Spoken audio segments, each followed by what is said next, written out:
को है केवलिया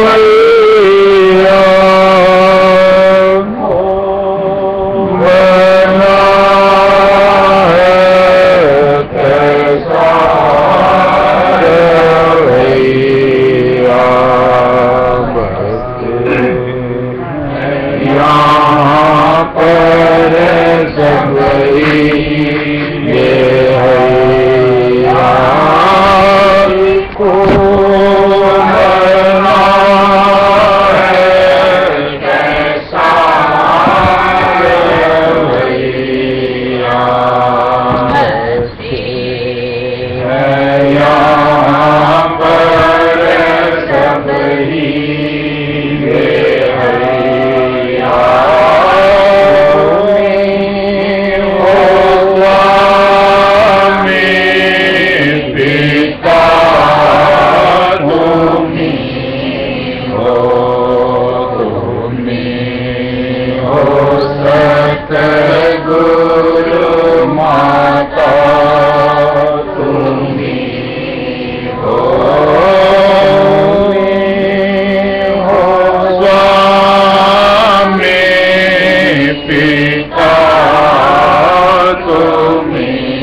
मुझको सहारा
इस चीज को महसूस करते हैं अपन कि हम लोग कहीं ना कहीं एक अपनी पुरानी मानसिकता जो हमसे जुड़ी हुई है उससे छुटकारा पाना नहीं चाहते।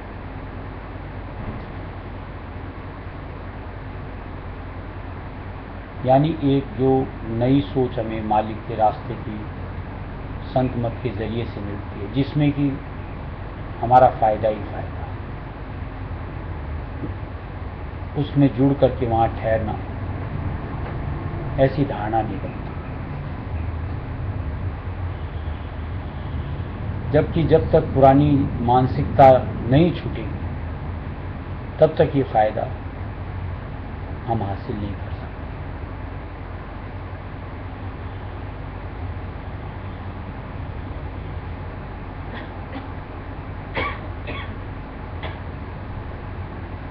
करते महसूस वही सोचने का कहो, विचार करने का कहो, बरतने का कहो, वह जो पुराना हमारा रवैया था वैसा ही है।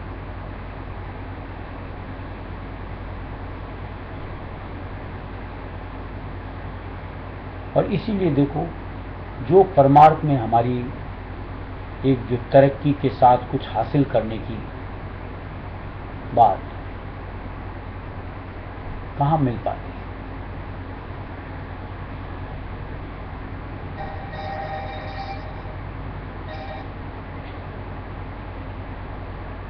आज परमार्थ की दात जिसको भी चाहिए उसे कहीं ना कहीं दुनिया से छूटना है। जब तक दुनिया के आधार में रहेंगे परमार्थ की दात नहीं है।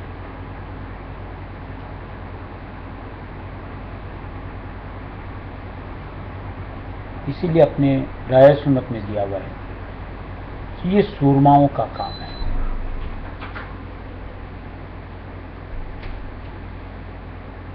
जो ढुलमुल नीति से चलते हैं उनके लिए रहस्य मत के परमार्थ के साथ जुड़ करके फल पाना आसान है। सूरमा वहां मालिक का कहने का तात्पर्य है कि जहां मानसिक दृढ़ता हो जाए, मानसिक दृढ़ता से ही हम कहीं अपनी इंद्रियों पे कंट्रोल कर पाएंगे, मानसिक दृढ़ता से ही कहीं मन की समझौतियों से अपन पीछा छुड़ा पाएंगे। और जब तक मानसिक दृढ़ता नहीं रहेगी फिसलन है, गिरते ही रहते।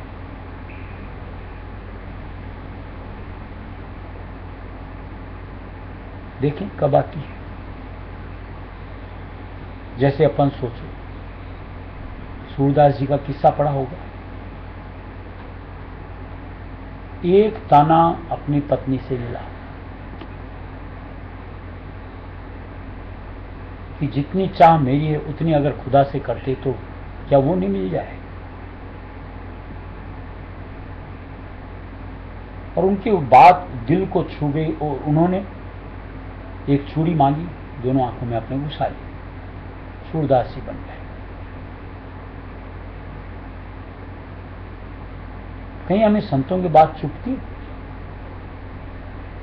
कि जिसको धारने के लिए हम इतनी एक बोल्डनेस के साथ में कि नहीं मुझको तो ये ऐसे ही करना, हमारी सोच में जुड़े।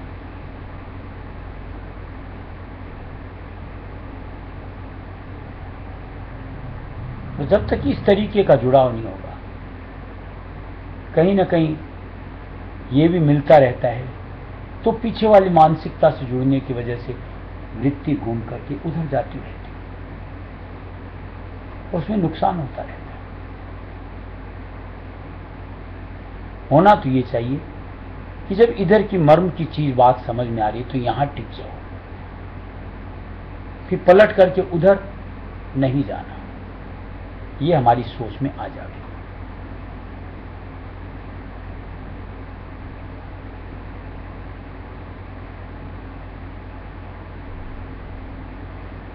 जिसके लिए किस्सा पड़ा था। ऐसे ही कोई महाराज थे, राजा महाराजा, बर्थडे था, बड़े खुश मिजाज में थे। ऐसे विचरण करने निकले और मन में एक ख्याल आया कि जो मुझको पहला व्यक्ति मिलेगा मैं उसको माला माल कर दूंगा। चले जा रहे थे, रास्ते में कोई एक भिखारी था, भीख मांग रहा था। राजा ने उसको उठा के एक मोहर दे दी।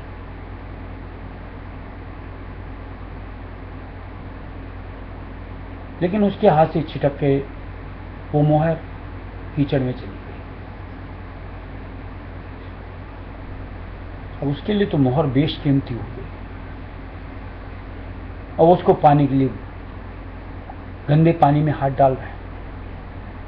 राजा को दया आ गई। उसको लगा बड़ा जरूरतमंद है, तभी कीचड़ के अंदर डाल के निकालना चाह रहे। उसने उठा के उसको 10-20 मोहर दे दी। 10-20 मोहर ले लिया, लेकिन फिर पलट करके उस जो मोहर कीचड़ में गिरी थी उसको उठाने में लगा।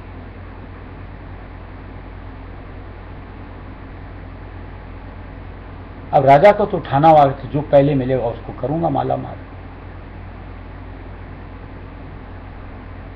मन में ख्याल आया कि कहीं ज्यादा ही जरूरत दिखती, तभी इतने मिलने के बाद में उस एक के लिए कीचड़ की तरफ दौड़ रहा है। तो उसने क्या किया, उठा करके 4 गांव उसके नाम कर दिए कि अब तो खुश हो गया, संतुष्ट हो जा। बोला ना, वो की मोहर तो लेके रहूंगा। अपनी परिस्थिति वैसी कि मालिक क्या कुछ नहीं बख्शता है, लेकिन वो कीचड़ में घुसने की आदत हमारी, उसमें पड़ी चीज को उठाने की आदत हमारी छूटती।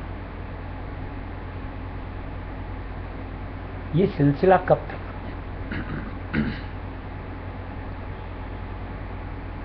मालिक ने हमको क्या बख्शिश नहीं कर रखी। कहीं किसी चीज की कमी है तो बोलो।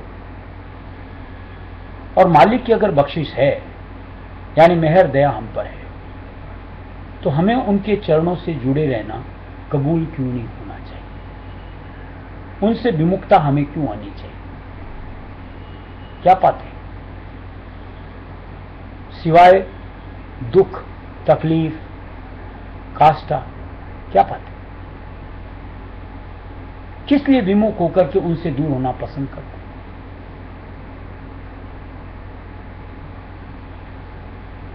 ये बात हमें समझ क्यों नहीं आनी चाहिए? अगर परमार्थ की दौलत, परमार्थ की महत्ता समझ में आती है। जैसे महाराज उदाहरण दिया करते थे, कलमबद्ध भी किया मालिक ने,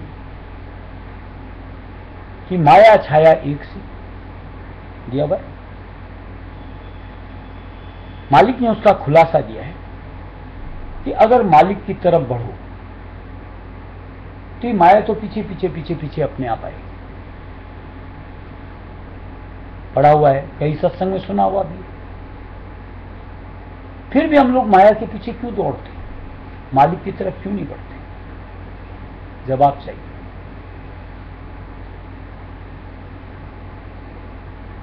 क्यों माया के दीवाने, मालिक के दीवाने क्यों नहीं? कि मालिक की बातों पे प्रतीत नहीं, यहां मालिक के रास्ते बढ़ेंगे तो ये तो आएगी अपने आप। हमारे सामने नमूने नहीं कि जो मालिक का बन गया ऐसे माया आकर के पड़ती।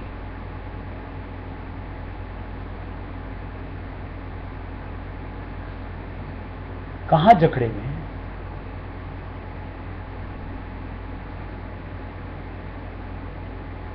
किस किस तरीके के एहसास हमारे पास है जब भी मालिक की चरण शरण से जुड़े होते हैं? जिंदगी ये तो क्यों को कर्मों से जुड़ी। कोई भी कर्म का भाग जब हम जुड़े होते मालिक के आधार पर आकर के पड़ते हैं, उनको झेलना हमारे लिए कितना आसान होता है। और जब हम मालिक से दूरी में अपने आप को पाते हैं, यानी मालिक को भूले बिसरे रहते हैं, उस वक्त वो जो कर्म का हिस्सा आता है उसको झेलना पहाड़ के समान लगता है। अनुभव होंगे अपने पास। तो क्या ये समझ धार के कि मालिक की शरण में आसानी है, वहीं टिकना हमको कबूल नहीं होना चाहिए? क्यों उल्टी राह पकड़ करके दूर जाते, यानी मालिक को भूलते विसरते? जवाब चाहिए। एक मालिक की शरण में अपन जितना वक्त गुजारते, कौन सी इंद्रिय हमारी अतृप्त रहती है?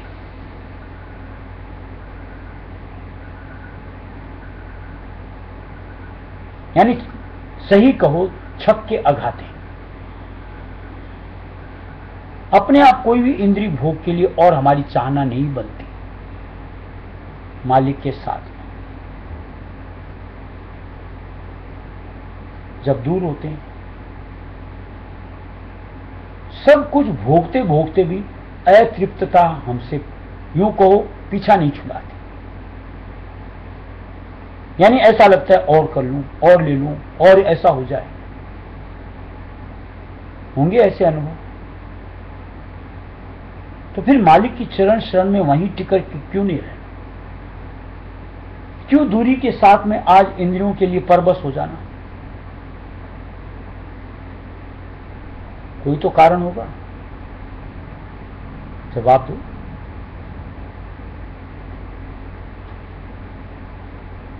किस राह पे, किस मंजिल की ओर, क्या चाहत? अब इसका डिसाइड तो कर लेना चाहिए ना। हकीकत में अगर मालिक की चाहना है, भक्ति फल मुक्ति फल की चाहना है, तो सीधी सी बात, दो शब्दों में शरण में अपने आप को जोड़ो। दूरी नहीं, सुख का मुकाम कहो, तृप्ति का मुकाम कहो, वहीं पर है। यानी एक भक्त की अगर अपनी स्थिति कहीं है, ठौर कहीं है, तो मालिक की चरण शरण। कनेक्ट रहो, अपने आप को वहां जुड़े पाओ। कुछ कोई भी हमारा बाल भी बांका नहीं करेगा, यानी किसी तरह का आकाश होगा ही नहीं। अपन शब्द पढ़ते हैं, गुरु रक्षा हरदम संग, क्यों ना धीर धरी।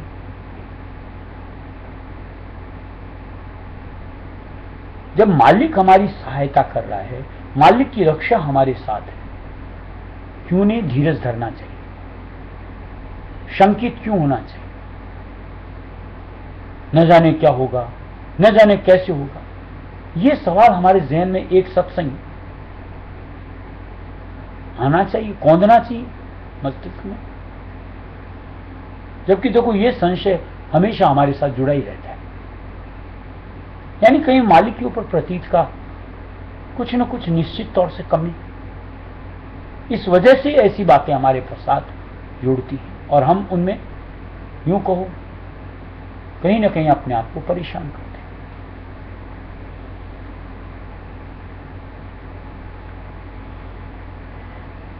मालिक के वचनों के अनुसार दो शब्दों में मालिक मिला है, गुरु की मौज रहो तुम धार, गुरु की रजा संभालो। मौज में रहो और मालिक की रजा को संभालो। रजा मीन्स स्वीकृति, जो मालिक को पसंद, मालिक की स्वीकृति, बस उसी में मुझको अपने आप को संतुष्ट है। ये तो होता है राय सुमत के सत्संगी के बतूर अपना स्वरूप बनना। और इसके लिए निश्चित तौर से हर सत्संगी को अपना प्रयत्नशील होना चाहिए। कुछ नहीं रखा अपनी सोच से जुड़े, पुरानी सोच में जुड़े रहे, नुकसान ही नुकसान। इसलिए जो सोच मालिक हमको दे रहे, उस सोच के साथ अपनी जिंदगी को संवार दीजिए कि अब तो मुझको ये सोचना है, ऐसा करना है, यूं करना है। कुछ भी नहीं बाकी रहेगा। एक एक वचन याद करो कि जो मालिक के वचनों के अनुसार अपनी जिंदगी को संवार लेता है, यानी अपने आप को उनके अधीनस्थ कर लेता है। मालिक के कॉल है कि लाद दे, लदवाए दे, लादन वाला साथ दे। किन के लिए? ऐसों के लिए। यानी स्वयं मालिक वहां अपनी प्रेजेंस दे करके उस काम को संवारते हैं, निबेड़ा करवाते हैं। क्या मालिक पे इतना भी यकीन हमको नहीं धारना चाहिए? या तो फिर मालिक ही मत बोलो।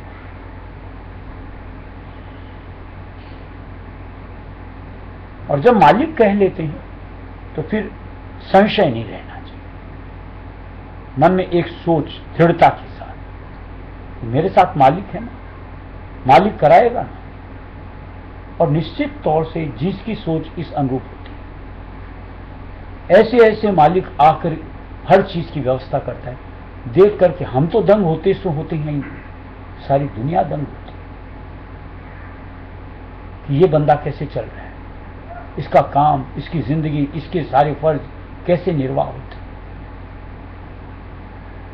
यानी एक यूं को फूल समान जिंदगी अपनी बन सकती, एक सोच मालिक से जोड़ करके निहाल हो सकती।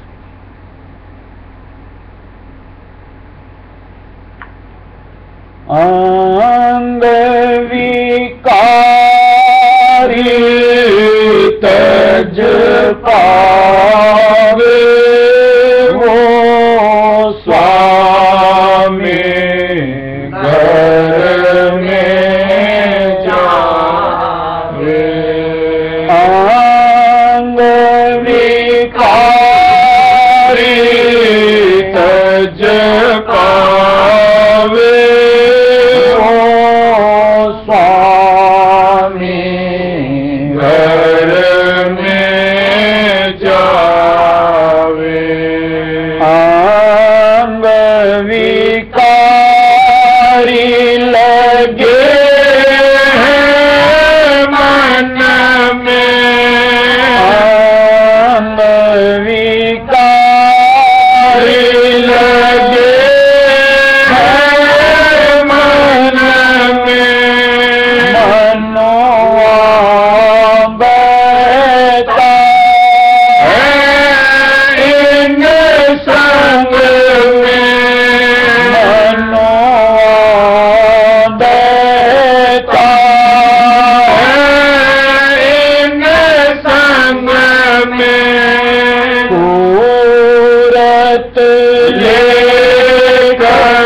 पावे स्वामी घर में जावे शील क्षमा घट में प्रगटावे शील क्षमा घट में प्रगटावे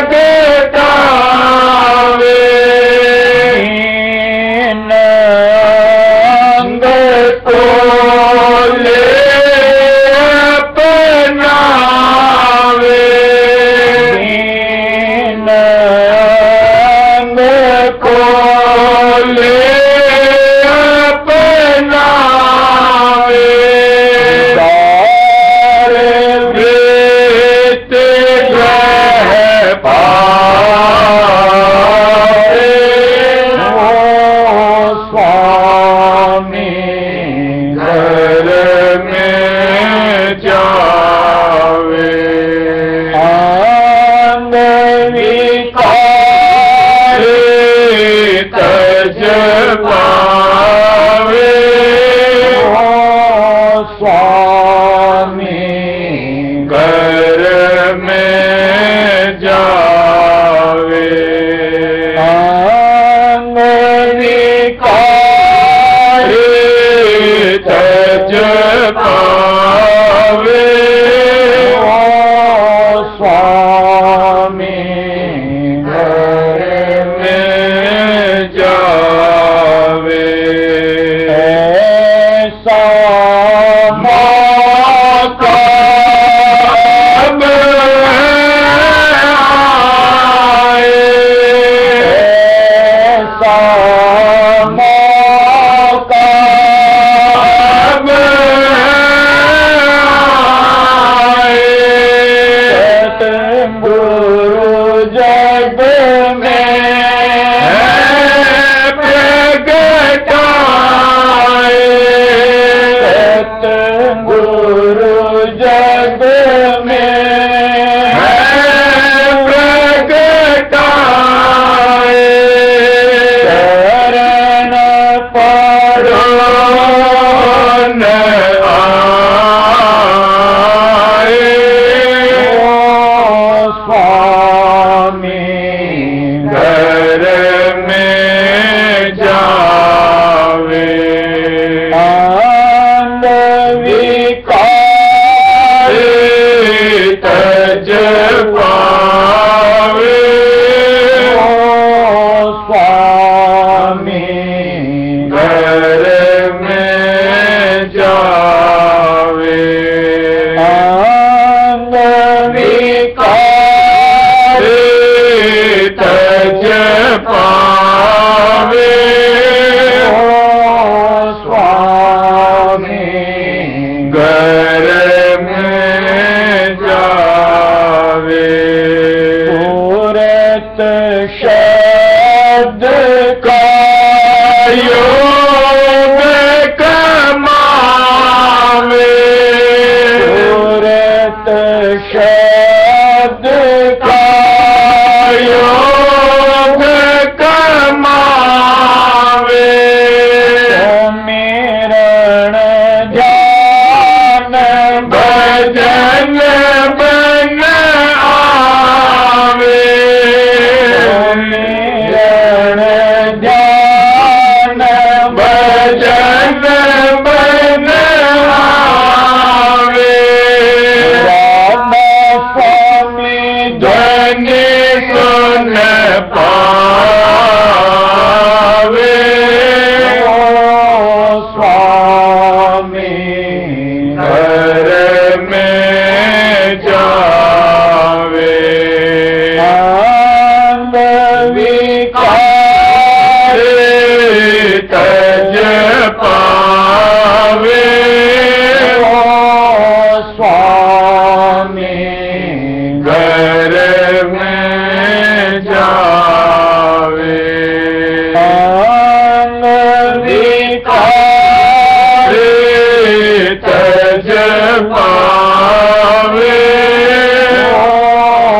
स्वामी घर में जावे। जैसे मालिक की एक सोच ये थी कि अगर विकारी अंग छोड़ जाए तो वो सत्य देश राय सुमिदेश पहुंच जाए।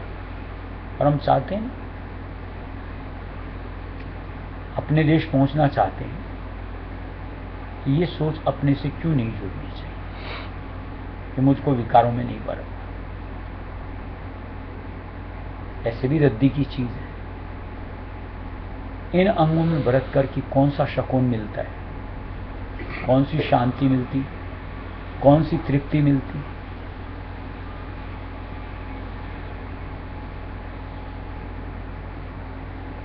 तब तो देखो कहीं मन में धारते तक नहीं, या ये अंग मेरे से छूटे, यानी हमारा प्रयास ही नहीं होता। कंट्रोल तो बहुत दूर की बात है। सोच में जुड़ेगी तो प्रयास होगा तो कामयाबी मिलेगी। बल्कि यूं कहो, किसी को पॉइंट करके कह भी दो तू ये कर ले, ऐसा लगता न जाने उसको कितनी बड़ी बात सजा दे दी गई है, बुरा मान लेते।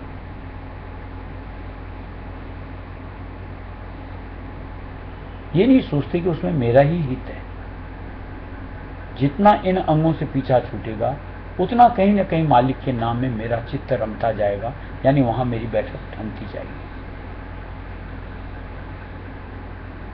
किसका भला होगा? अपना स्वयं का ना। क्यों नहीं कर लेना चाहिए?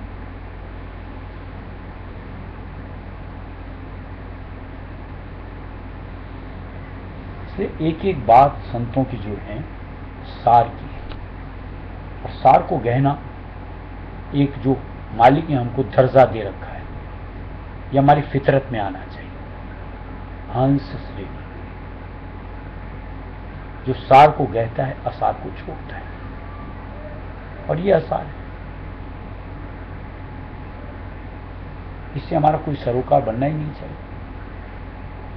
मान लिया आदतें हैं, एक जन्म नहीं जन्मान जन्म की, लेकिन आज जब मालिक ने अपनी शरण में हमको ठौर दी, अपना सच्चा साथ बहा दिया, हर वक्त अपना आधार दे दिया, कहीं अपना प्रयास तो होना चाहिए, संघर्ष करना है। यानी जब कभी भी ये ऊपर आने का प्रयत्न करें, हमको संघर्ष करना है, अपने ऊपर कंट्रोल बना के नहीं मैं नहीं करता। मालिक को याद करो, चाहे नाम के द्वारा, चाहे मालिक के स्वरूप के द्वारा, मालिक के वचनों के द्वारा। देखो आपका कामयाबी प्रतिशत धीरे धीरे धीरे धीरे बढ़ता चला जाएगा। यानी आज जो विफलता हमारी बनती है, अगर आधार के साथ दृढ़ता रहेगी तो उस विफलता में कमी आती चली जाएगी, सफलता मिलती जाएगी। एक दिन ऐसा जरूर आएगा, उस अंग से टाटा बाबाई हो जाएगा, यानी पीछा छूट जाएगा।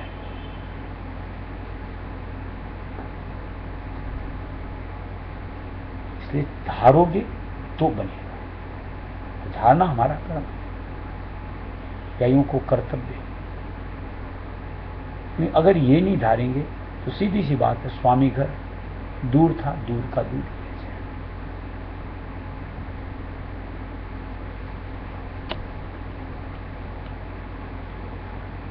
करूं बिनती